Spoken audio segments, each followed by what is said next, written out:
বিশ্ব মুসলিমকে তাদের হারানো ইতিহাস এবং ঐতিহ্যকে ফিরিয়ে আনার জন্য এবং মুসলমান জাতিকে মানবরূপী হায়ানা কাফেরদের অত্যাচার থেকে রক্ষা করার জন্য জিহাদ ছাড়া কোনো বিকল্প নাই।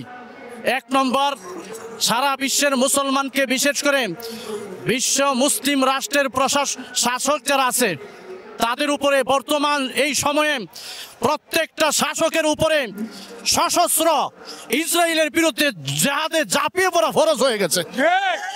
এই মুহূর্তে বিশ্বের মুসলিম শাসকরা এক হচ্ছে না। তারা মনে করছেন তাদেরকে আমেরিকা তাদের ক্ষমতাকে টিকিয়ে রাখবে। তারা যদি আজকে ফিলিস্তিনের পক্ষে কথা বলে তাহলে আমেরিকা বেজার হবে, তাদের গদি থাকবে না। আমি পরিষ্কার বলতে চাই, গদি দেওয়ার মালিক আল্লাহ, গদি থেকে নামানোর মালিক আল্লাহ। যদি আপনারা মুসলমান হয়ে থাকেন, অবিলম্বে ঐক্যবদ্ধভাবে সশস্ত্র ফিলিস্তিনের পক্ষে ইসরায়েলের বিরুদ্ধে জিহাদ পরিচালনা করেন।